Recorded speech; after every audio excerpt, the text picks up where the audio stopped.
কারণ আগুনের ভিতরে সন্তান মা তাকায় তাকায় দেখে ওই মার দিলটা নরম, সন্তান আগুনের মধ্যে জ্বলতেছে, আগুনের মধ্যে পড়ে গেল। আগুনের ভিতরে সন্তান পড়ে আবার মায়ের দিকে তাকাইয়া ডেকে বলে, ও মা তুমি কোনো টেনশন করিও না। মাকে সন্তান জবান খুলে আওয়াজ দিয়ে বলে, মা কোনো টেনশন করিও না, আন্দারামা দরকে মানি যা খোশাম দরসে দর সুরত মিয়ানি আতোশাম আন্দর আমা দরবি বুরহানে হক তববিনি ইশরাতে খাসনে হক। সন্তান আগুনের ভিতরে পড়িয়া মাকে ডেকে বলে, মা টেনশন করিও না, তুমি যেই কালেমা পড়েছো হকের উপরে আসো, সত্য কালেমা পড়েছো, এই কালেমার পড়ার কারণে যদি আগুনে আসতে হয় অসুবিধা নাই, আমি যেমন ভাবে আগুনে ঝাঁপ দিয়েছি তুমি আগুনে ঝাঁপ দাও। সুবহানাল্লাহ। তুমি আগুনে ঝাঁপ দাও, যদিও তুমি দেখতেছো এটা আগুনের ভিতরে আমারে ফালায়া দিয়েছে, কিন্তু এই আগুন আর আগুন নাই, আল্লাহ পাক আমার জন্য আগুনকে ফুলের বাগান বানায়া দিয়েছে। এই জন্য ঈমানটা মজবুত বানাইয়া যদি বান্দার সামনে আগায়া যাও, ঈমানি পাওয়ারের কারণে এই মুমিন বান্দার সামনে যদি পাহাড় থাকে পাহাড় থাকবে না, বান্দার সামনে যদি সাগর থাকে সাগর থাকবে না। মুমিন বান্দার জন্য, মুমিন বান্দার চলার জন্য আল্লাহ সাগরের ভিতর দিয়েও রাস্তা বানায় দিবে। ঈমান মজবুতের দরকার।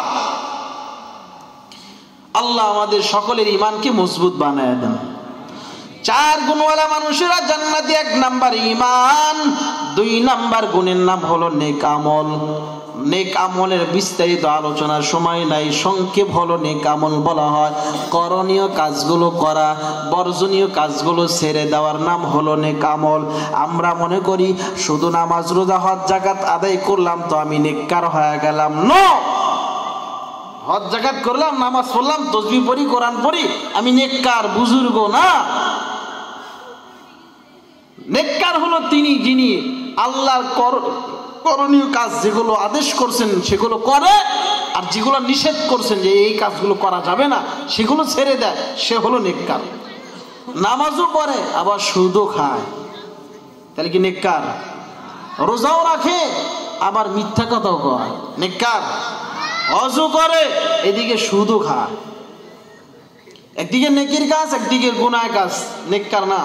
যেমন নেকিও করতে হবে, গুনাহও কথা বল না কে ছাড়তে হবে, তাহলে নেককার।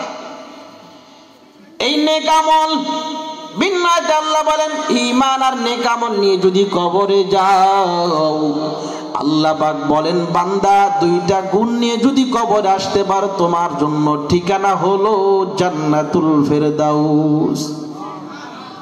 অ্যালার্জি আছে? জোরে কোন, আর একটু জোরে কোন। লাভ কি? সুবহানাল্লাহ বললে লাভ কি? কি দরকার? আল্লাহর নবী বলেন বান্দা যদি একবার সুবহানাল্লাহর আওয়াজ দাও, একবার সুবহানাল্লাহ বললে জান্নাতের মধ্যে বিশাল একটা গাছ আল্লাহ লাগায় দেয়। যারা বলছেন তাদের জন্য একটা গাছ আল্লাহ লাগায় দিয়েছেন। এইবার যারা বলছেন তাদের জন্য আরেকটা লাগছে, আরেকটা লাগছে, আরেকটা লাগান, আরেকটা লাগান, আরেকটা লাগান, আরেকটা লাগান, আরেকবার লাগান। কেউ যদি দাঁড়ায় বলে, ও মাওলানা জান্নাতের ভিতরে আমার একটা গাছ হলেই চলবে, এত গাছের আমার দরকার নাই, কি করেন? একটা বিশাল গাছ হলে তো হয়ে গেল, এত গাছ দিয়ে কি করবো? জমিনের মধ্যে আমরা দুনিয়াতে গাছ লাগাই নিজের জমিতে না অন্যের জমিতে? যারা কয় না তারা মাইশের জমি লাগায়। কার জমিতে লাগা? সুবহানাল্লাহ। যদি আমি বলি জান্নাতের ভিতরে গাছ লাগবে, ওই জান্নাতে যেই জায়গায় লাগায় দিবে বান্দা ওই জায়গাটা কি অন্যজনের? হ্যাঁ, তার মানে সুবহানাল্লাহ যত বলবো তত গাছ লাগবে, যেই জায়গায় লাগবে ওই জায়গাটা হলো তোমার আমার জন্য জান্নাতের জায়গা, বুকিং চলতেছে। আর একটা লাগছে, আর একটা লাগান, আর একটা লাগান, জোরে কোন, আরো জোরে। কেউ তারা বলতে পারে হুজুর আমার আল্লাহ তো এমন যে আল্লাহ জোরে জোরে বললেও শোনেন, আস্তে আস্তে বললেন, আস্তে বললে শোনে না, তাহলে জোরে বলবো কেন? আস্তে বললেই তো হয়, জোরে কেন চিল্লা চিল্লা বলা দরকার?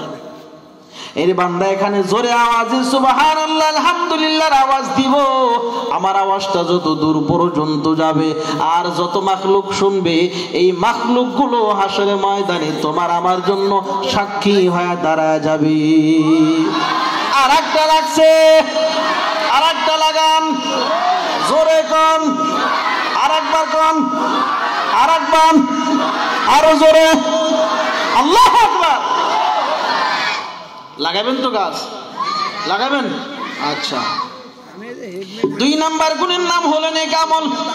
সংক্ষেপ বলছি, এই নেক আমল খেয়াল করেন, নামাজ পড়া নেক আমল, রোজা করা নেক আমল, হজ করা নেক আমল, এই সব নেক আমল করিয়া বস্তায় ভরিয়া ঘরে বাইদা রাইখা দিবেন না আল্লাহর দরবারে কবুল করাবেন? কথা বুঝতেছেন তো? আল্লাহর দরবারে যদি কবুল করাইতে চান তাহলে নবীর সাহাবী মুআয ইবনে জাবাল রাদিয়াল্লাহু তাআলা আনহু বলেন, তোমার নামাজ যদি কবুল করাইতে চাও, তোমার রোজা যদি কবুল করাইতে চাও, তাহলে তোমার ইবাদতের ভিতরে আমলের মধ্যে লাগবে আরো 4টা গুণ। কয়টা গুণ? 4 গুণ যদি না হয় তোমার নেক আমল আল্লাহর দরবারে কবুল হবে না। 4 গুণের 1 নাম্বার গুণের নাম হলো লাগবে ইলম। কি লাগবে? ইলম ছাড়া নেক আমল হবে না। কেমনে হবে আপনি জানেনই না। ধরে নেন নামাজের মধ্যে দাঁড়ায় গেলেন, ভালো করে খেয়াল করেন, নামাজে হাত বাইরে দাঁড়ায় গেছেন, এই শুরু থেকে শেষ পর্যন্ত নামাজের ভেতরে ফরজ কয়টা? বলেন, হাত বাইরে দাঁড়ায় গেছেন নামাজে, নামাজের ভিতরে কয়টা ফরজ? কোন পোলাপান করছে বড়রা কোন জানেনই না, দেখছেন? আর ফরজ ইচ্ছা মানে ইচ্ছা যেমনি, হ্যাঁ নাম বাহিরে ধরি নাই ভাই, শুধু ভিতরে ধরছি। 6 ফরজ। তো যদি না জানি তাহলে একটা ফরজ যদি জানা হোক অজানা হোক, ইচ্ছা অনিচ্ছা যদি কারো ছুটে যায়, তার নামাজ কি থাকে? তাহলে আপনি ফরজ 6টা এটাই জানেন না, কি কি তাহলে ওটাও জানেন না, ছুইটা গেল কিনা আপনি বুঝবেন না, বলেন তাহলে নামাজ হয়েছে? নামাজ যদি না হয় তাহলে কবুল, বুঝলেন তো? সংক্ষেপ বললাম, এই জন্য ইলম লাগবে, মানে যে ইবাদত করবেন ওই ইবাদত কিভাবে করতে হয় এই ইলম জ্ঞান লাগবে, 1 নাম্বার। 2 নাম্বার বান্দা লাগবে তোমার বিশুদ্ধ নিয়ত। নেক আমল কবুল করাইতে হইলে 2 নাম্বার গুণ হলো বিশুদ্ধ। বান্দা তোমার ইবাদত যদি কবুল করাইতে চাও 2 নাম্বার লাগবে বিশুদ্ধ নিয়ত। নিয়ত যদি ভালো হয় ফলাফল ভালো পাইবা, নিয়ত যদি খারাপ হয় ফলাফলটাও খারাপ। এরে বান্দা, আপনাদের এই ঈশ্বরদী বাজার থেকে বাজার করে আপনি ঘরে ঢুকে গেছেন, বিবি সাহেবা আপনার জামাটা পরিষ্কার করার জন্য আপনার শরীর থেকে জামাটা নিয়ে নেয়, কিন্তু পকেটে কিছু খুচরা টাকা ছিল, ওই টাকাগুলো বের করিয়া গোছাইতেছে, সাজাইতেছে, সাজাইতে গিয়া দেখে একটা 50 টাকার নোট একেবারে মাঝখান দিয়ে সেরা টেপ লাগানো থাকেনি। কথা কয় না? একবারে 2 টুকরা ছিল, টেপ লাগাই দিছে। বিবি এবার ডেকে বলে, ও স্বামী, এত সেরা টাকা কোথা থেকে নিয়ে আসছো? এই সেরা টাকা তো কেউ নিবে না, কোন দোকানে চালাইবা, কি করবা? স্বামী এবার ডেকে বলে, ও বিবি কথা বাড়াবি না, এই সেরা টাকা চালাইবার জায়গার অভাব নাই। বিবি বলে, আমারে শোনাও, কোথায় তুমি চালাইবা? স্বামী এবার ডেকে বলে, শুক্রবারে দিন জুমার মসজিদে চালায় দিব। কোথায় চালাবে? কথা কয় না, কোথা? নিয়ত ভালো না? নিয়ত ভালো, ফলাফল ভালো আসবে। নিয়ত যেমন খারাপ, ফলাফলটাও খারাপ। সংক্ষেপ বলছি, 3 নাম্বার গুণ লাগবে ধৈর্য। ধৈর্য যদি না থাকে তো ইবাদতটা সুন্দর হয় না, তাড়াহুড়ার আমল ভালো হয় না। ধৈর্য আসেনি আপনাদের? হ্যাঁ, কেমন ধৈর্য আছে? খতিব সাহেব ভালো জানেন, যিনি জুমার নামাজে বয়ান দেয় তিনি ভালো জানেন। কারণ যদি 5টা মিনিট বয়ান বেশি হয়ে যায়, অনেক মানুষের মাথার চান্দি গরম হয়ে যায়।